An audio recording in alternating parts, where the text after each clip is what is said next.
Okay, guys, welcome back to Guest Place. I've handed the controller off to David because he knows what he's doing and I don't. So let's see how this goes here. So I did want to ask about the rain. Just I know you're focusing on this play here, but does it change as time goes on, or is it constant? There's a little bit of a change. Like, are you talking about the actual raindrops? Yeah, like the volume and stuff. Yeah, like that. there's a small change. That doesn't really impact the gameplay too much. It's just for variety in terms of what you're hearing. Okay, gotcha. I don't think we have the snap-on waggle. One of the other things that we probably show off here too after this play. See how it works out. See if it's worth something showing off.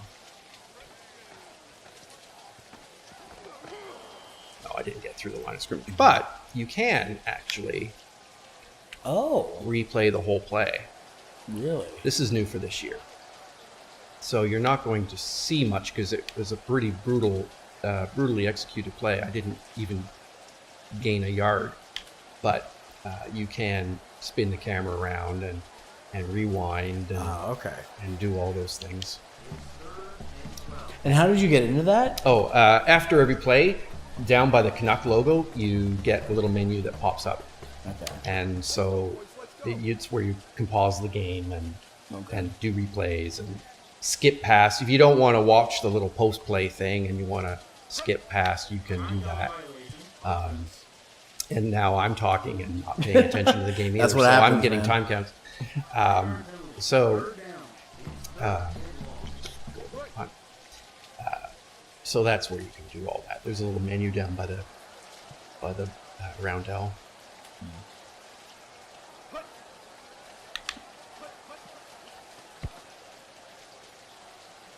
That was not a very good punter. Better than what I was doing before. Well, punting is about if you drive the punt downfield, you're out kicking your coverage. And so if you give the punt a nice high arc that takes a long time to get to the returner, your coverage team can be there.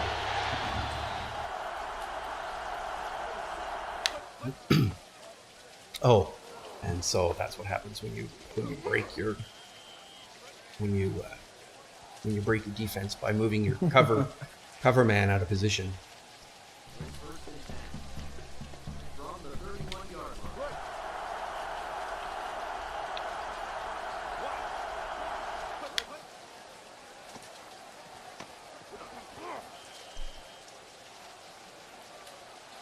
I think Saskatchewan's going to score. Because I'm not picking plays that are going to stop anybody.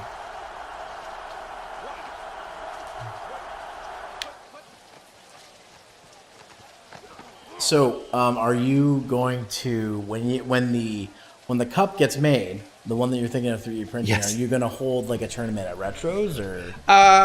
Yes, we can do that. That's a good idea. Yeah. I was actually thinking it would just be made to put on my desk, but no, having an actual tournament with a little cup. And then we start is putting a like good the idea. names on it for the Yeah, winner of each yeah. year. You call it the Canuck Bowl, Yeah. something like that. I'm moving my defenders out of their correct positions, and so I'm getting my butt kicked in the game that I built. How does that work? I mean, I don't know. Is that any less? Is that any more embarrassing than me here after doing like a interview with you with a whole bunch of like hard hitting questions? Me being like, I don't know what I'm doing. Well, like that's not. It's not something to be too worried about. Like I said, I mean, this is a new game that you've never played before. Right. It has a slightly different control scheme than other football titles. Right. But football is just a hard sport, and there's a lot going on. And I'll be honest, the last football game I played was in recent memory was I played 10-yard fight, which is very much different than this since it's on the NES. But yeah, I mean, I've spoken to people over the past couple of years that their only exposure to football beyond what they occasionally see on a Friday night is Tecmo Bowl. Yeah. And so, you know, that was how they thought football was Tecmo Bowl. And that's one of the reasons why, like, I did a lot of research, because I didn't want to sound like I didn't know what I was talking about. Of course, there were some things I didn't know what I was talking about, but that's why I asked help for people from the community who did. Because I'm concerned more about the development side, whereas my friend SCR would be more concerned on how the game plays and how close it is to actual football. Right. So yeah, so I feel like for me, I'm not doing that well, but I feel like if, say, he ends up getting the game for PS4, then he'll probably have a lot to say about it. I asked him if he thought about reviewing this as well. He said he'd certainly give it a shot, because I thought about doing it myself, but he'd have a hell of a lot more to say than I would on how this works. So. Oh, jeez. Ran right into him. How is it that I've been doing better than you? Yeah. I've been picking plays at random. Like, that one looks good. It's okay. It's we're gonna call it Let's Play Curse, where it doesn't matter how good at a game you are, when you're recording it and you're on, that's when you hit the wrong worst. buttons. Yeah. I'm known in my community for being really good at Mega Man, but I can't tell you how many times I'll be like, no matter how well I know one of the games, I always jump at the wrong spot, or I jump into a spike or something, and I was like, well, there goes about 15 minutes of game time I could have fixed by just not jumping into things. So I also didn't probably put you in a good position, making it like it's not 17-6, but it was already behind by quite a few points when I handed it to you. So No, it's not insurmountable. Ooh. There we go. So you can skip those too, right? Yep. Okay. I was just letting him play because I didn't know if you could or not. I guess I should pay more attention. Yeah. Not only does it hurry up the clock, but you know, it's just it's not something you want to watch all the time. That is a question that actually my dad that I forgot to write down, but he asked me, like, the reason he wanted to ask about challenging is because you can stop the clock with that. Yes. So he was more wondering, like, is there ways you can stop the clock in the game for a strategy, or is that something like that's more so back to the same way you answered the question before, where is it something you're looking at but not right away? Yeah, so that's probably something we'll do next year. Yeah. Fireworks. So is that for every field as well? Like the home team, when they score, gets fireworks? Yes. Okay. Yeah. I mean, that's a good way to rub it into somebody's face, I guess. Well, there are a couple of things that home team gets that the away team won't. Like the home team gets, and I'm just good. inside. The home team has some extra chance. Like when the home team is on defense, you get more crowd noise. Right. Yes, you get more crowd noise when the home team is on defense because they're trying to make it harder for the offense. And vice versa. Right. So, there is a little bit of a stadium environment impacted based on who has the ball.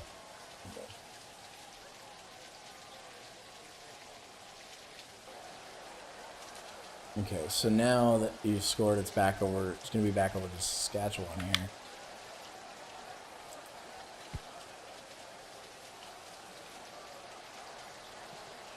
So, in terms of getting the lines for the commentator, what was that like? Did you have to set up like a recording session with them in the studio? Or? Yep. Okay. And are there lines in the game right now, or? Yes, you can. The volume isn't very high, so you can't really hear it. But there is a stadium announcer going on in the background. Okay. But we don't. I'm sure when I'm done the capture, it'll come through. But I don't have like a television broadcast play-by-play. Okay. So it is just the stadium PA guy saying gotcha. It's 2nd down and 8, blah, blah, blah. Okay. Yeah. but it's hard to hear because the volume is down quite a bit. The other thing I maybe forgot about is is this on surround sound or do you have it on stereo?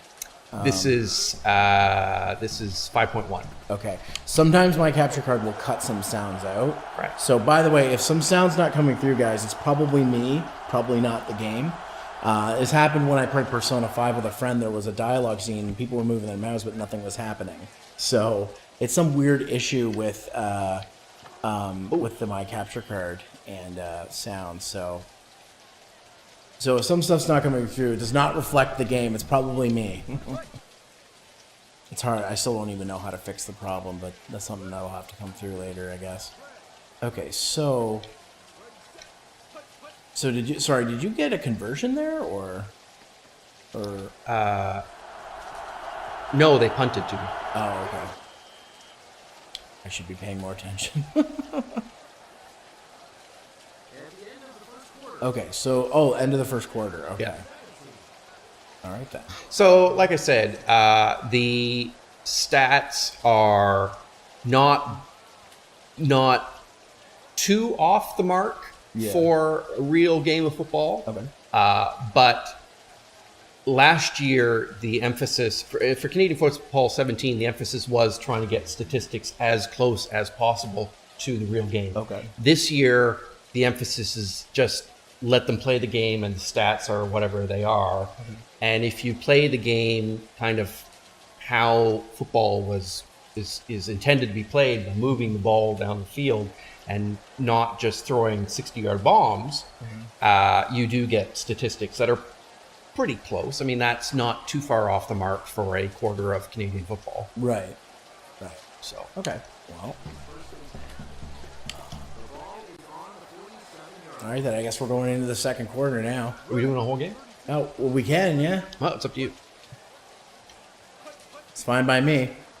It's just more videos I can get out. I'm probably going to, when we're done here, I'm probably going to release the first episode of this when I get home. Because I don't have any videos planned for today. I post 2 Let's Play videos a day, right? So Right.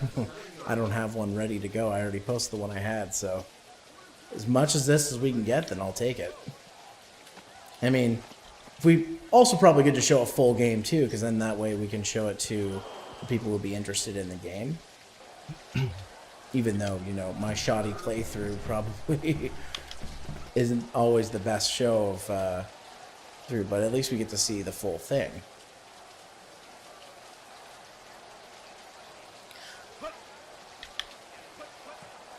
Just watching you play, I'm getting the same feeling I watch an actual football game too. Like I feel like Oh, I missed it. There's one thing I'll say about what my experience with Madden is it's very much more like it's not as fun to watch, I'd say, as it is to play. But I'm getting enjoyment out of just watching you play this, and I'm sure I don't want to speak for my viewers, but I'm sure they're probably going to get the same experience, especially if they're familiar with football. Now, keep in mind, my experience, I haven't played a Madden game in a while. So the last one I owned was I probably had a copy of 2011 somewhere. Because I'm the kind of guy who, I just don't want to buy a new sports game every year for roster updates. I like to give them a few years. Also, sometimes they, change, they take things out that I don't like. Yes. Was it NHL 15 removed something? And they put it back in 16, so... And then they announce it as a brand new feature. Exactly. They'll take it out and they'll announce it as a brand new feature years later. Yeah. That always bothered me. Yeah. At least anything you've had to take out is because of limitations on playing on console. And I like what I'm seeing here, essentially, with this game. If anything, it's giving me a bit of a... Did you ever play the Sega sports games? Like the Sega football, like the Dreamcast football? I never had a Dreamcast. Okay. It kind of feels like that to me. Because that was their big drive back in the Dreamcast days, is they had the sports titles. Well, that's back in the days when there was more than one game that was with a license. Exactly. Now, without a license, not being licensed impacts sales. I mean, Yeah. there's just no ands if or buts about that. If this was a licensed title, there would be higher sales, but I'm trying to compensate for that by having all kinds of customization in the game. Yeah. And I mean, there's going to be people who are looking for that. Like, I mean, average Joe, yeah, they might want to play as their favorite team and they might not care about it, the customization as much. But I think that it's clear that you're a fan of football and you're making it as a fan of football for people who are going to want to play the game that way. Well, you got that far at first down. So Well, I think that's how you mismatch. That's position mismatching. That is a running back, a fast running back being matched up to a slower linebacker, and that's how you are supposed to play the game of football, is getting those mismatches of positions. exactly. So that they knocked that away. I threw that right into the free safety. So that is how you play this game, is you look for those matchups and trying to get fast receivers matched up against linebackers and that sort of thing. Your defensive backs and your safeties are quite fast. So you really want to try and get those situations where you've got a fast guy matched up against a slow guy. And your out routes and crossing patterns are your bread and butter. I mean, that's just how you move down the field, is doing those types of plays. If you try to throw a 60-yard bomb, I mean, I've tried on a couple of occasions, and the defensive backs are very fast, and so they're high risk, high reward. Yeah, that's because I'm chatting. Yeah, all right. But that's okay. This penalty actually makes the kick easier because it's less of an angle. So that's not a bad thing. Okay, so actually you planned that. I planned that. Actually, they declined it to keep me in the same place. Oh, okay. So, yeah. They're smart. They didn't want to let you do AI that. didn't move me back. Well. Oh, and there we go. Yeah. And yes, you can hit the post. Okay. Yes, and you can hit the post throwing the ball too. Does it make a sound? It does. It goes clank.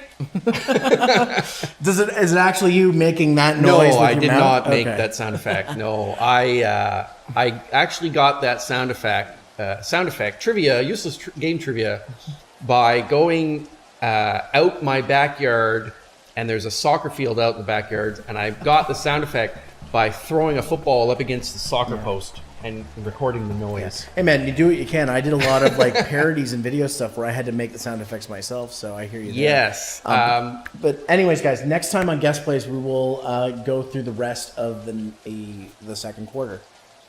Are we going to do that? Yeah, I mean, I hope so. Yeah, sure. We'll finish off the second Okay. quarter.